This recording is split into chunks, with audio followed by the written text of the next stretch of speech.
Hi, thanks for joining us for this pre-recorded webinar today. We're sorry we couldn't be live over Zoom, but we're in the middle of migrating from Iowa Learns to Workday Learning, and sometimes we have to make the best of what we've got. If you're watching this video before Workday Learning has officially launched, you'll be able to let us know that you need a CE credit by completing the Google form. Email us at libconted@iowa.gov if you're having trouble with that process.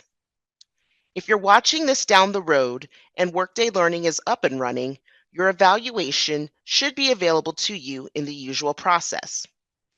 Thanks for your patience with us during this transition. We hope to be up and running in Workday Learning soon. Now, on to today's presentation.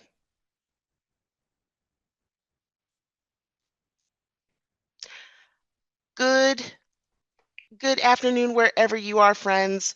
I hope you guys are doing well in library land. Welcome to Check It Out. I wish this was live because I miss seeing everyone. But we have a ton of books, to show you today. So let's get started.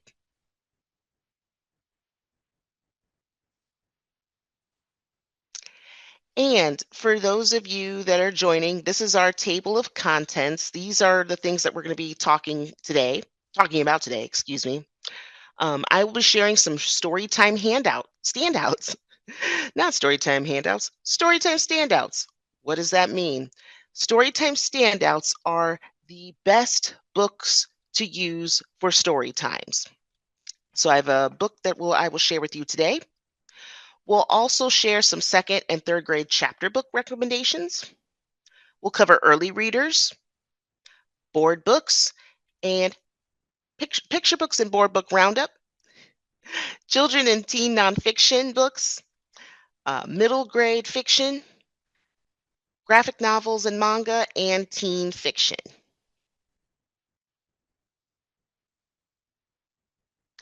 And for those of you that don't know me, I would like to extend a personal hello and welcome to you. My name is Janeé Jackson-Doering. I'm the Youth Services Consultant with the State Library of Iowa. There is my contact information.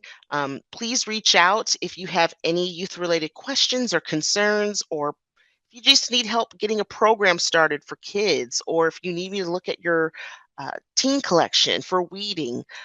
Please reach out because I love to come visit libraries. And a lot of people that know me, that have seen me, they know I bring a goodie bag of books for you to keep. So please reach out and contact me. Okay, we are going to move to our first section, Storytime Standouts, and I have one book for you in mind this month. This is called Fall Parade. This is written by Camellia Kay and illustrated by Alan Howard. This is a short and simple picture book celebrating all things fall. It's about a dad and a son fox, and they're waiting for the fall parade to start.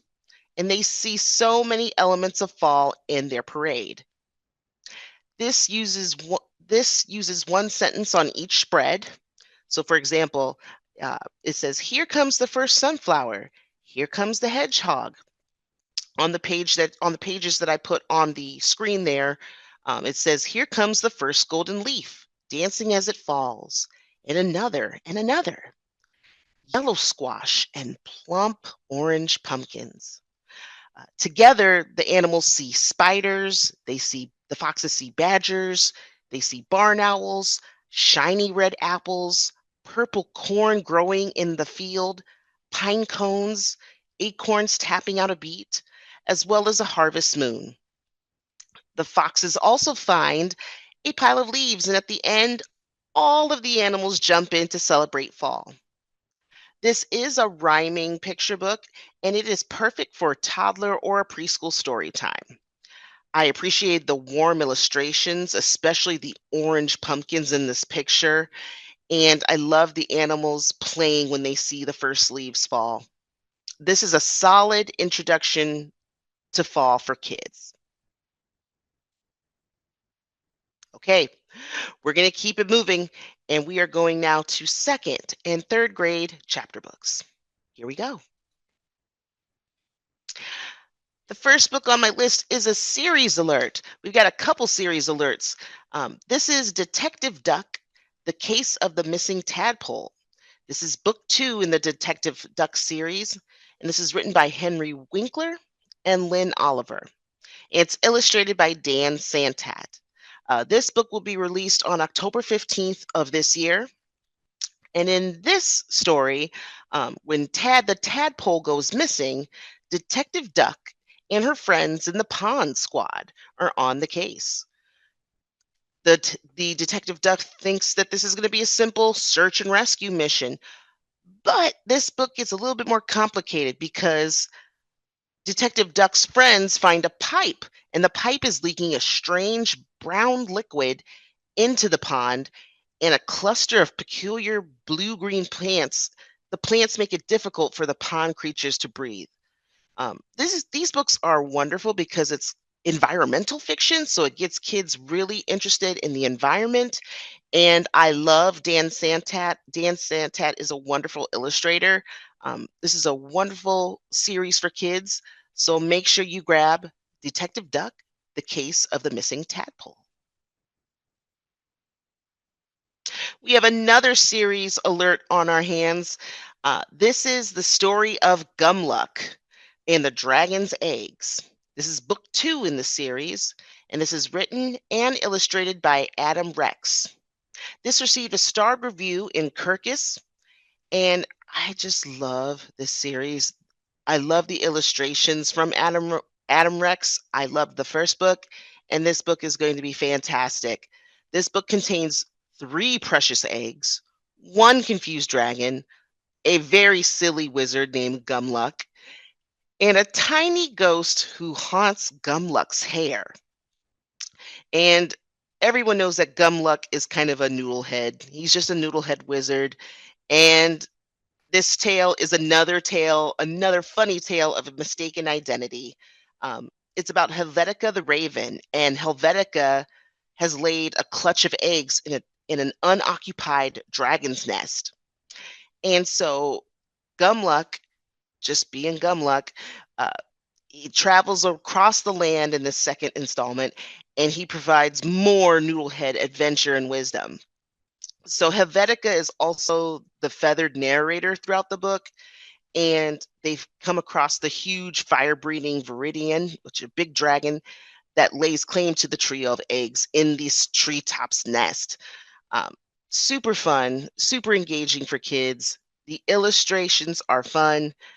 If you have kids that like fantasy, especially and fun names, like the prince in this book is called Prince Whoop-de-Doo. I just love just the funniness in this book.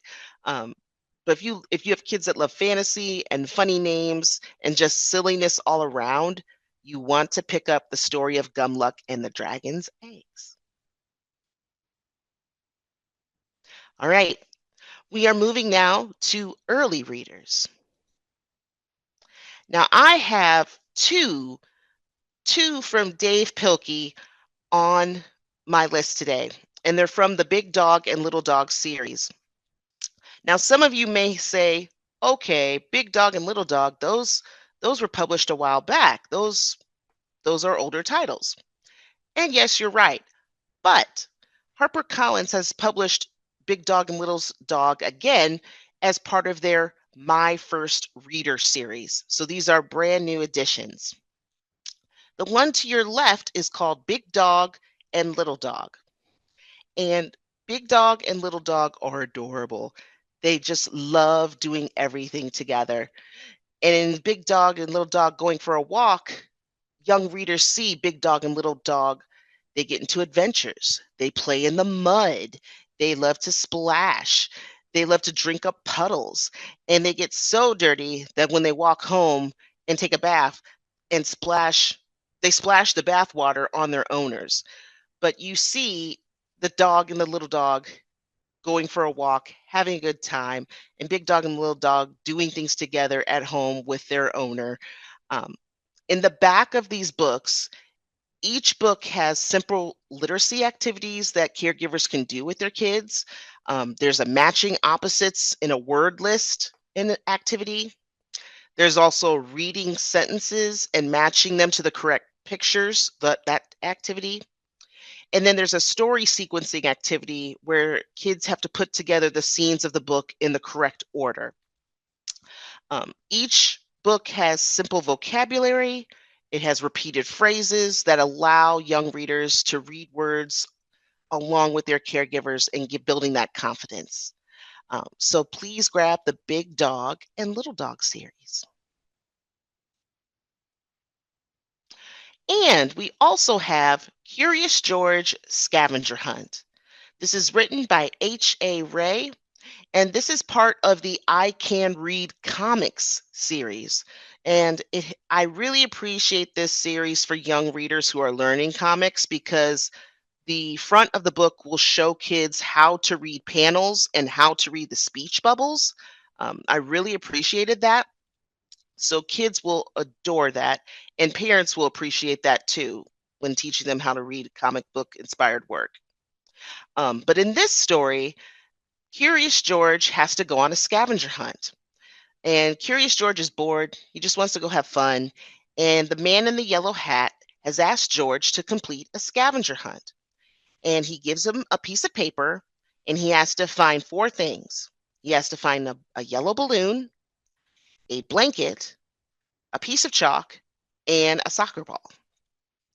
And so George takes his little red wagon and he searches the neighborhood for items on the scavenger hunt sheet. He borrows a blanket from a neighbor.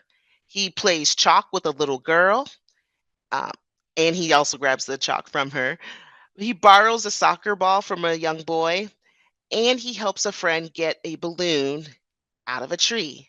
Um, and George starts to feel kind of like, oh man, I'm not going to find anything on this list.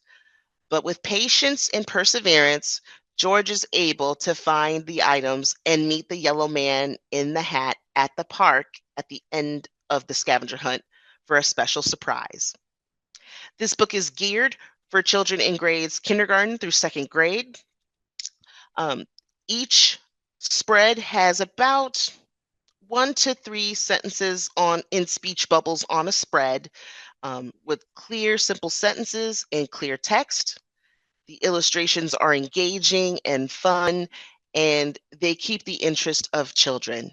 So please grab Curious George Scavenger Hunt.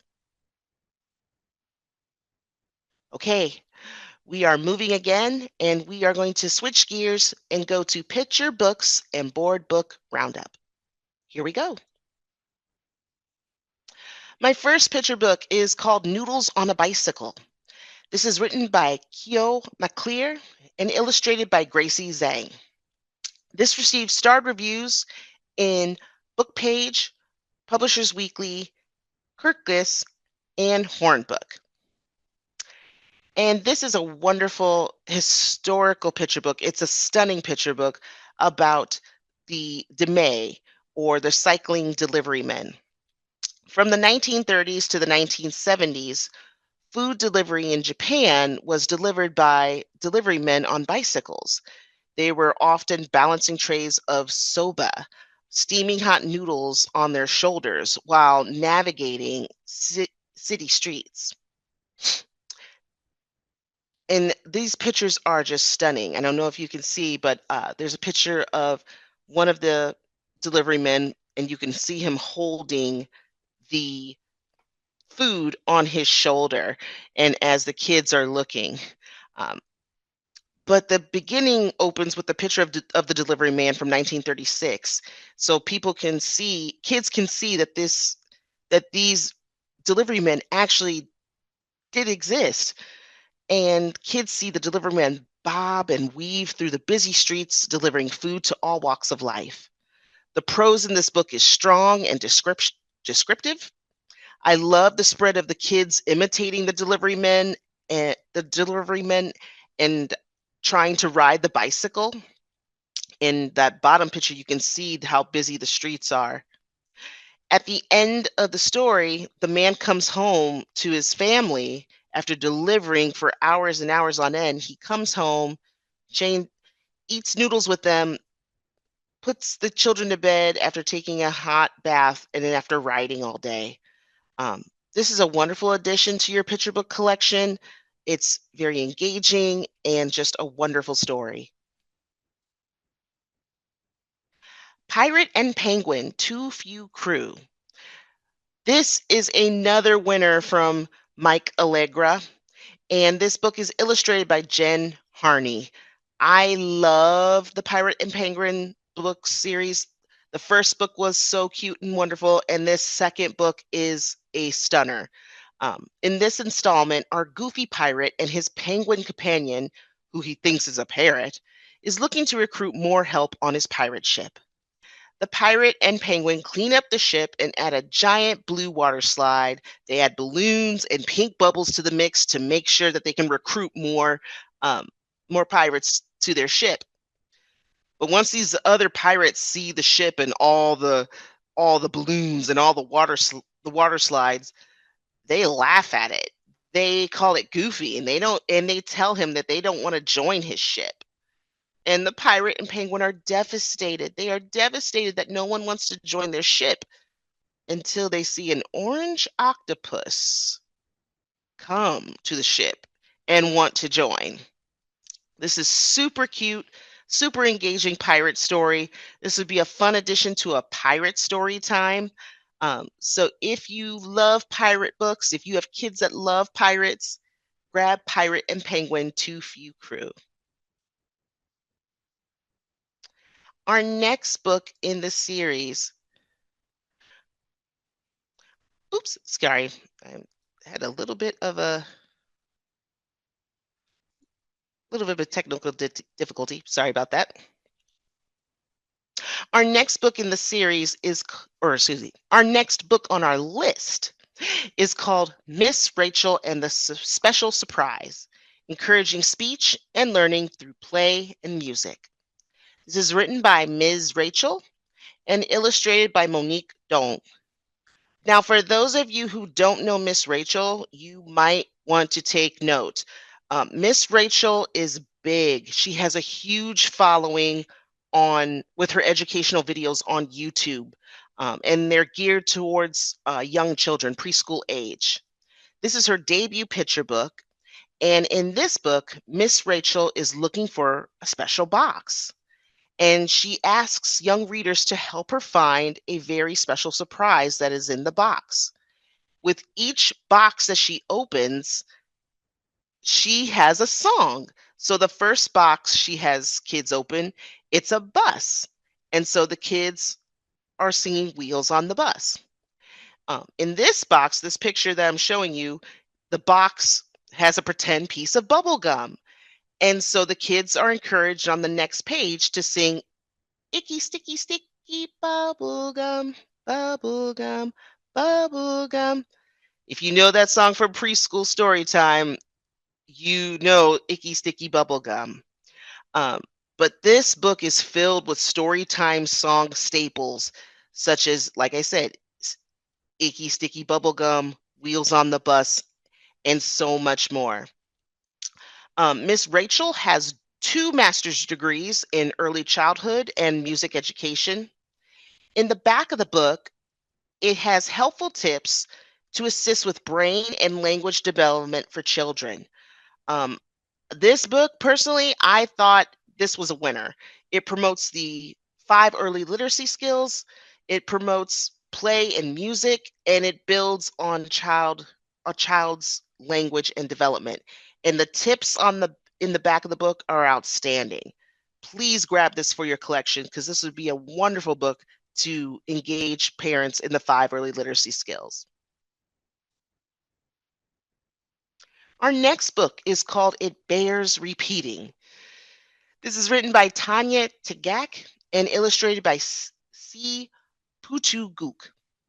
This is a real cheeky, kind of cute, unique picture book in the sense that it doesn't show numbers 1 to 10, because this is a counting book, but it repeats the number in the text. and it is part of a Native American dialect. It says, one proud bear stretching up to sniff the air, one tall, long bear. So readers see the bears swimming in the cold water, they hunt, they eat food, they dance, and they snore in the sun. And the book ends with, let's start again at one because it bears repeating. Did you get it? Bears repeating it. It bears repeating. I know it's cute and cheeky. Um, but this is a really, really wonderful, different type of picture book. It's good with the vocabulary words. So slippery, fast, crafty, hungry, proud. You can talk about those vocabulary words with kids. There's also a pronunciation guide in the back of the book as well. Oh my goodness. We have two series alerts, not one, but two series alerts, if you can believe it. And these are going to come out March 4th, 2025. So if you have your Baker and Taylor cart open, you need to get these two books in your carts right now. The first book to your left, we have a pigeon alert. Your old pal Mo Willems and his friend the pigeon are back in Will the Pigeon Graduate? In this installment of the Pigeon series, our pal Pigeon is a classic picture book staple. Oh my goodness, we are trying to figure out if this pigeon is going to graduate. The pigeon's got the hat, he's ready, but do you think he's ready to graduate? Readers will have to see on March 4th. To your right is our friend David. If you've never heard of the David series by David Shannon, make sure you go grab the books. There's no David. There's just so many David books, but this is his newest one that's going to come out in March. It's called That's Not Funny, David. Um, so in this story, David is pushing the boundaries with his mom on what is considered funny. In this book, David jumps into a pool and splashes his mother. He puts a peanut in his nose, much to the doctor's amazement. He pushes a shopping cart into a fruit stand and knocks over the fruit. David even gets his head stuck inside some bars and runs throughout the house with underwear on in an attempt to get away from wearing pajamas during bedtime. But no matter what silly shenanigan David gets himself into, his mother still loves him, and at the end of the book, she says, "What am I going to do with you?" This is a classic David story. If you're familiar with the David picture books, you realize how silly and fun and funny and zany David can be. Um, but definitely get your hands on That's Not Funny, David, and Will the Pigeon Graduate? This is a board book that's on our list, and this is called Kitty Corn Club Things That Go. This is written by Shannon Hale and illustrated by Lewin Pham. This board book is adorable, and it's with our friends Kitty Corn and Unicorn. And in this book, they are using things that go.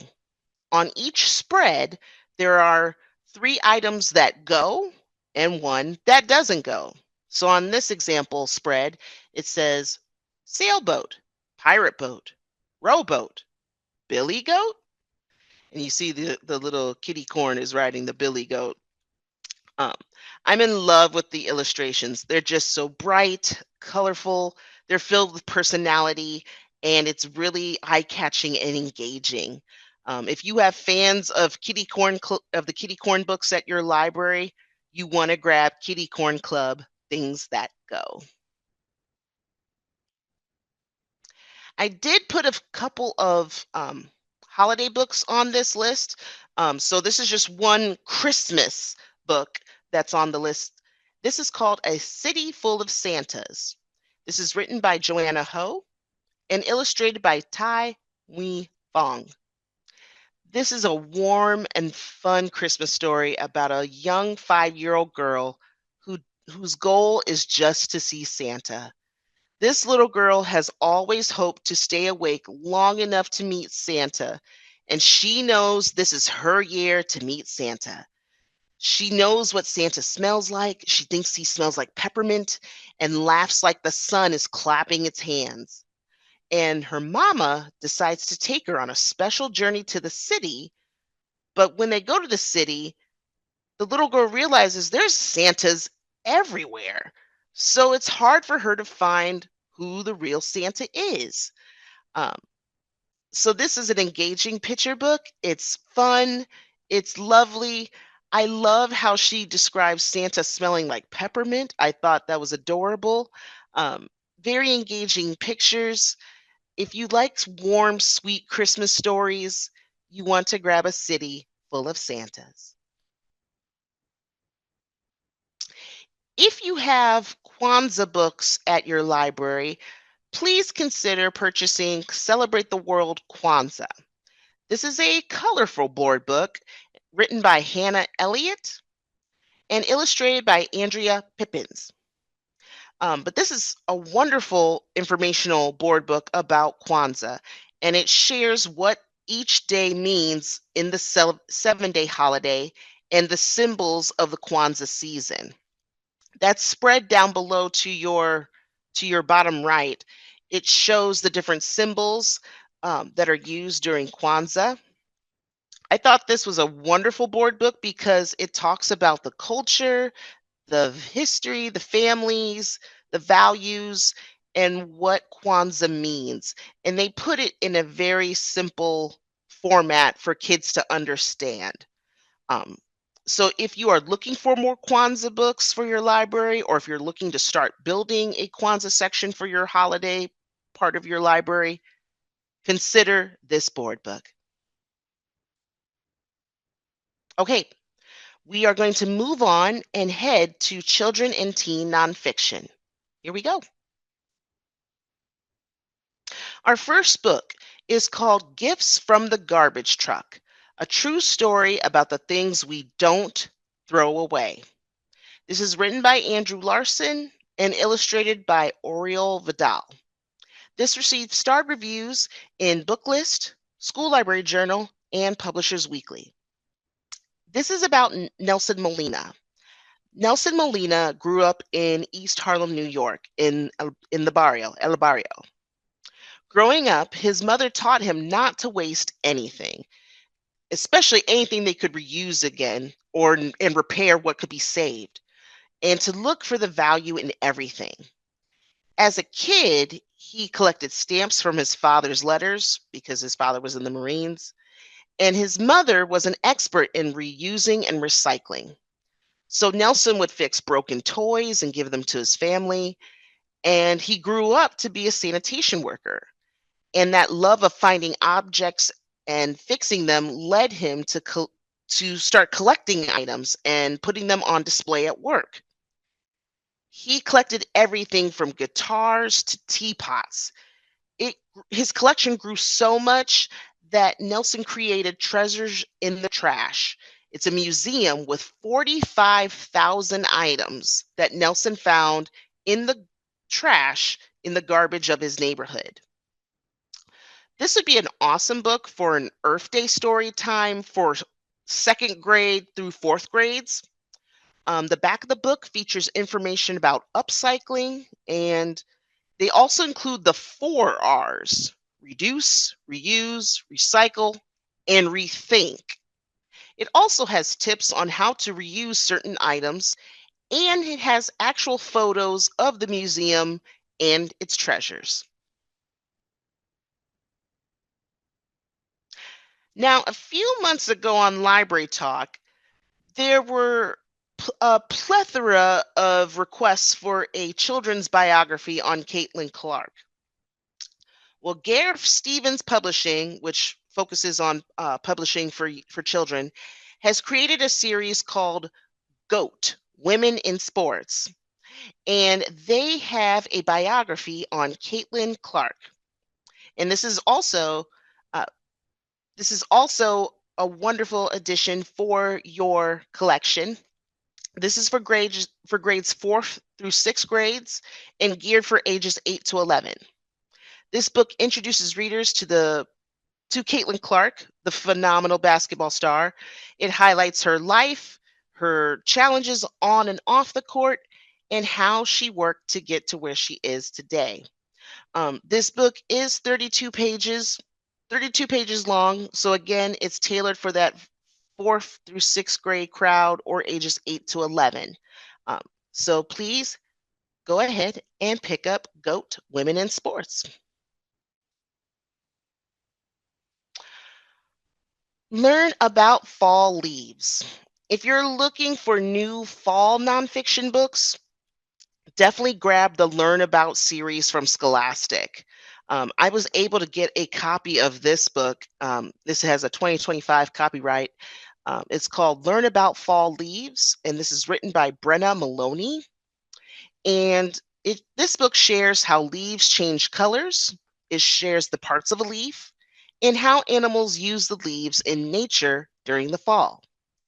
Each spread has full color photos. This book is chocked full of vocabulary words that are in brown, bold font. I personally appreciated that the pictures and the text are arranged adequately on the page so it doesn't look cluttered for kids. So it has a really nice layout for kindergarten through 2nd grades. This book includes a color changing leaf craft in the back of the book, and that craft requires adult supervision. It also has a glossary, 4 facts about leaves, and an index. This would be great for teachers looking for fall nonfiction titles or homeschool families who are looking for fall books as well. For your reference, I also included the other titles in the Learn About series. There's Learn About Holidays, Learn About Pumpkins, and Learn About Apples. So if you are needing some more fall nonfiction titles for your holiday or fall um, section, grab these 4 titles. Definitely worth the money. Our next book is called Pumpkin Seed Secret, a life cycle poem. This is written by Hannah Barnaby and illustrated by Cedric Apt. This beautifully illustrated book shows the life cycle of a pumpkin, and this is a cozy illustrated book. I put this spread at the bottom just to show you the warmth of the illustrations, how engaging they are. It says, "A pumpkin is a fruit, a round little fruit growing larger each day, a globe, a whole world in its own quiet way." I love the flow of the words. I just love how it's very engaging and just very welcoming for kids. I love the diverseness in the book. Um, but kids learning about pumpkins, they learn that pumpkins start as a seed and a flower. And I love how it shows the whole life cycle of the pumpkin. There are other fun pumpkin facts loaded in this book. There's also a recipe that kids can make as well. So grab the Pumpkin Seed Secret. Our next book is for teens. So for your teen nonfiction section, if you have one. This is called Manga Character Design. This is written by Shun Akagi. And if you have teens who love mangas, if they love to read mangas and watch anime shows, or if they just love to draw manga characters, I would highly consider purchasing this book. This book has over 800 illustrations that teens can learn to draw. They can learn how to draw different types of clothing that they wear, fashions, different facial expressions. They can learn how to draw the different hairstyles. But anything in the manga universe, this would be a wonderful, wonderful addition to a teen nonfiction section, especially if you have large manga fans at your library. Okay, we're going to switch gears now, and we're going to move to middle grade fiction. Here we go. Our first book is called The House on Yeat Street. This is written by Preston Norton. This received starred reviews in Bookpage and Booklist. This is an LGBTQ novel for middle grades about a group of 13-year-olds whose all of their friendships are tested by a haunted house, secret crushes, ghosts, and a 100-year-old curse. Aiden is a 13-year-old and he has a group of friends with him. There's Kai, Zephyr, and Terrence. Aiden is secretly in love with Kai. Zephyr is very snarky, and Terrence just thinks he knows it all. Aiden, though, writes about his feelings in his journal and he creates fan fiction. And he keeps all of this in his notebook. And after his notebook ends up inside the dilapidated haunted mansion on Yeat Street, and this mansion was owned by a wealthy Swedish immigrant from the 1920s, Aiden decides to just get rid of the evidence of his crush. He just doesn't want anybody to know about it. So he tosses his notebook through the busted window at the mansion in Yeat Street. But Mean Girl B finds the notebook and threatens to tell everyone about Aiden's notebook. But Aiden's not too worried about that because there's something else that's happening. Aiden is starting to see this spine-tingling, huge phantasm that's called the Backwards Lady. And this phantasm keeps appearing around town, and Aiden wants to know why. He's also befriended a blood-covered girl named Gabby, who is a spirit who was found dead in a house 20 years ago. This is coming out. All of this whole entire book is mixed with historical fiction. It's part historical fiction, part coming out narrative, part ghost story, all mixed into one. If you like creepy stories, if you want to offer more LGBTQ offerings, grab The House on Yeat Street. Our next book is called The Truth About Fifth Grade. This is written by Kim Tomsik and Mark Parisi.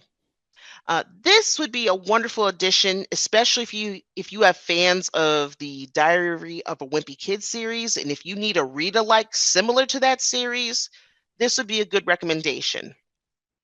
This book is told through Charlotte and Alex. They're two best friends, and this kind of has a he said, she said format to it. They both keep a diary, and basically, they're trying to get through fifth grade, and they're learning that there's two sides to every story. Charlotte discovers that Alex has shared her most secretest secrets, while Alex is trying to figure out why Charlotte is no longer talking to him. The book is similar to the Diary of a Wimpy Kid format, where it has illustrations in black and white, and it has that illustrated diary style feel to it. So it's alternating between Alex's writings and Alex and Charlotte's writings and journal entries and doodles and comics. So it really feels like a fifth grade notebook. It feels authentic. There's a lot of miscommunication in the story, and the miscommunication between Alex and Charlotte, it leads them to pranks and middle school revenge schemes that ultimately and hilariously fail. So if you want to give a humorous story to a kid that loved Wimpy Kid, give them The Truth About Fifth Grade. Okay, we're going to move on to teen fiction now.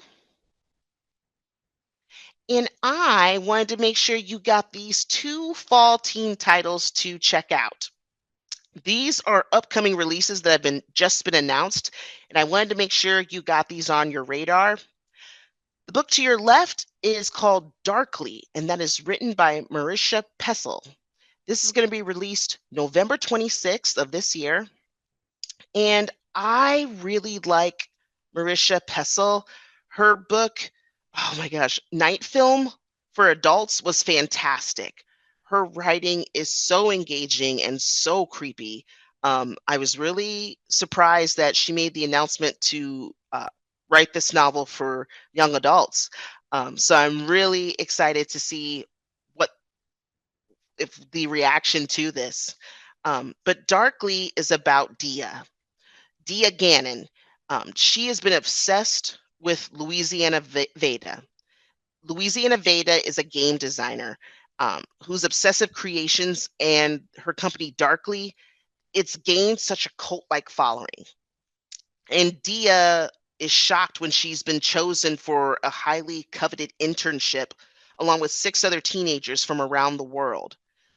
So she's like she's never won anything. Why am I being chosen for this internship? Um, but Darkly is once a game making empire known for its ingenious and utterly terrifying toys and games.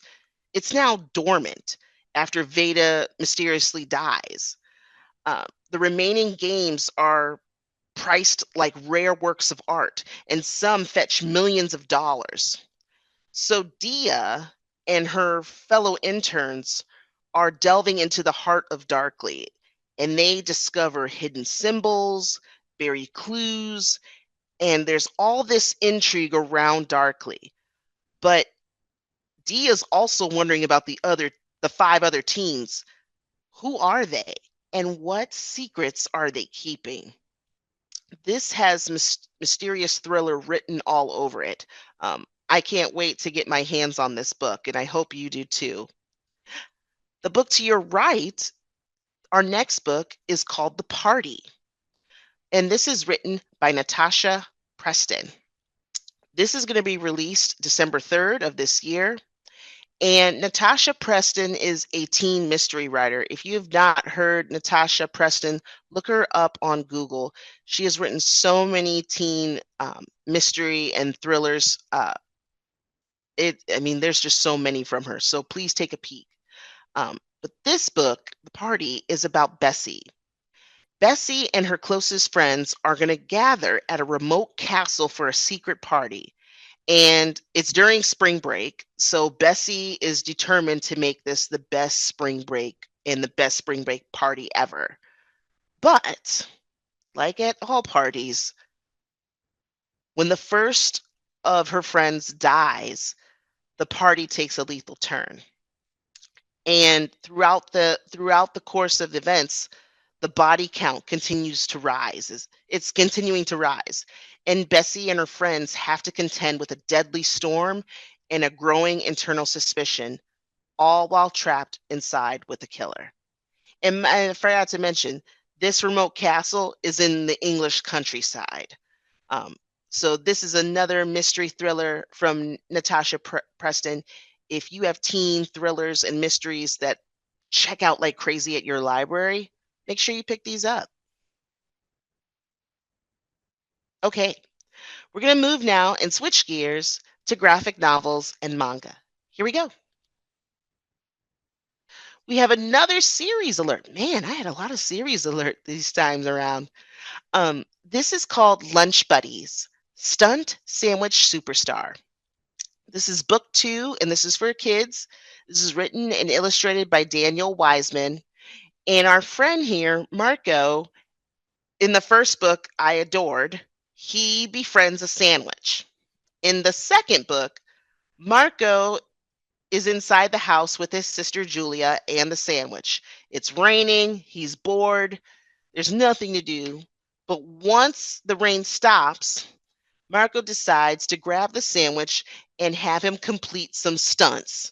So he puts the sandwich and straps him on the uh, skateboard, and he has him jump over puddles of water. He has him just flying through underneath a log, spinning inside of a log.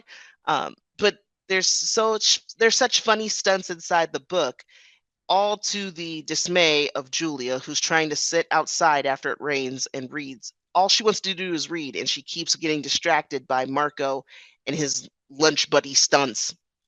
This is silly humor for kids, for young kids, roughly in first through third grades.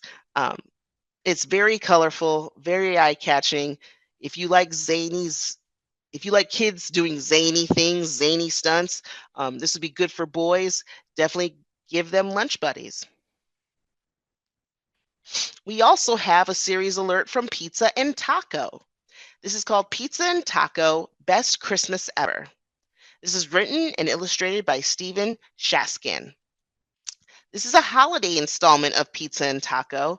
And in this installment, the beloved foods are waiting for Christmas. They've made their Christmas wish lists, they've checked them twice. Now, all they need to do is to make sure that they're super duper nice and well behaved because they know Santa's sleigh is always watching. Oh, in this case, Santa Slaw is always watching. And Taco has no problem helping neighbors and doing chores, but Pizza, on the other hand, not so much. So readers will have to see if Pizza and Taco get all the presents that they asked for, and if they can stay good before Santa Slaw gets to their house. Um, these are hilarious graphic novels for kids ages 5 to 8. It's the perfect stepping stone for readers who are transitioning to longer chapter books or longer graphic novels. Um, so grab Pizza and Taco. Knots. Knots is our middle grade pick, and it's written and illustrated by Colleen Frakes. This is about a girl named Nora. Nora wants to have the perfect hairstyle because she's entering the 6th grade. Both of her parents are working parents. They work as correctional officers in their town. She has an annoying little sister, and they have cats. But Nora really just wants to start 6th grade on a good foot. So she goes to the local drugstore to pick up some hair dye, and she totally makes it into a mess. I mean, it's awful. It's like a bluish gray color hair. Um, so 6th grade isn't starting to be the best for her. And now her parents, even though they're working in the same building as correctional officers, now they've been told that they have to have different work schedules. So Nora's mom and Nora's sister, they move closer to the other part of town so that way they can accommodate the schedule. And Nora now is living with her father, and her father is trying to take care of her while working a full-time job. This story is pretty heavy for a middle grade book. Um, it talks about mandated reporters and what a mandated reporter is. Nora has a classmate who, during their um, during their session where they all share things kind of in a circle, one of her classmates says that his parents leave him and his sibling alone while the older child has to watch for his younger sibling, and the principal reports the situation to the police. So there are themes about mandated reporters and what a mandated reporter is. This is a coming of age story too, because you see Nora trying to be the responsible 6th grader and trying to keep a household while her dad is working, and it's hard for a 6th grader to do dishes and try to cook and try to wash laundry, and it ends up being the wrong color, and making it wrong. So she's trying to grow up, and I think this is a great middle grade coming of age story for kids.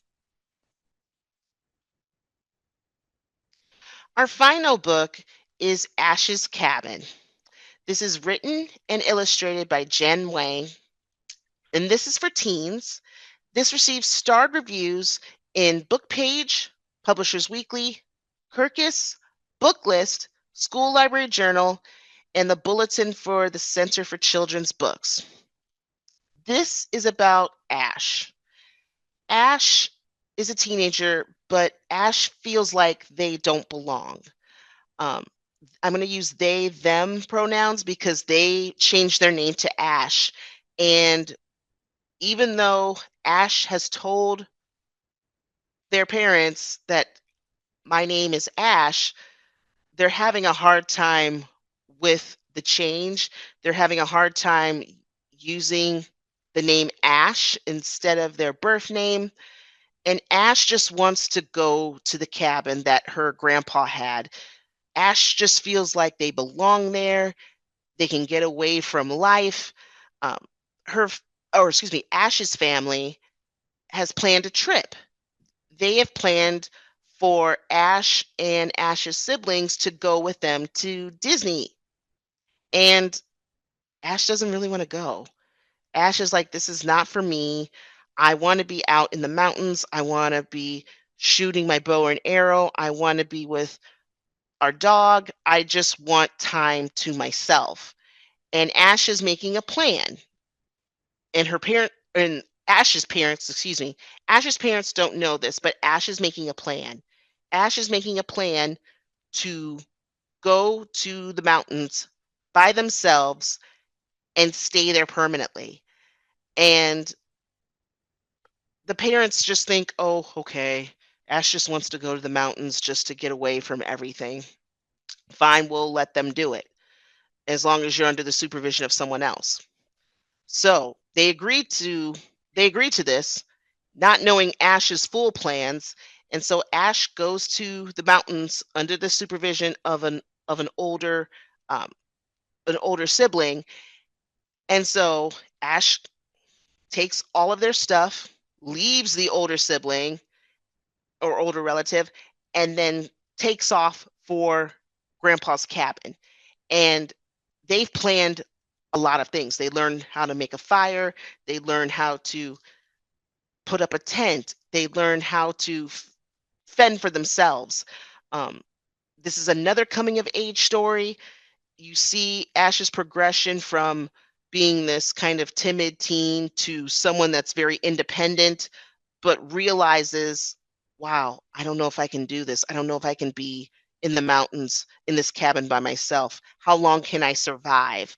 Um, so it's a coming of age story for Ash. Just seeing their progression and seeing them transform would be really engaging for teens. It also deals with environmental fiction as Ash wants to care for the environment, and you see Ash putting posters in in their school that says to please recycle. Um, this would be a great topic or a great book for an uh, Earth Day display for teens. So definitely grab Ash's Cabin. And with all the books that I've selected this month, please know that your collection matters. You are curating a wonderful collection for your library. So please, please, please know that your collection matters. And the things you buy, the things you purchase for your kids and teens, it makes a difference because we want every child to be represented in a story. So, with that, I want to say thank you, and we will see you again very, very soon. So until then, hopefully you have some great books to pick up for your collection, and I will see you hopefully in October. Bye, guys. And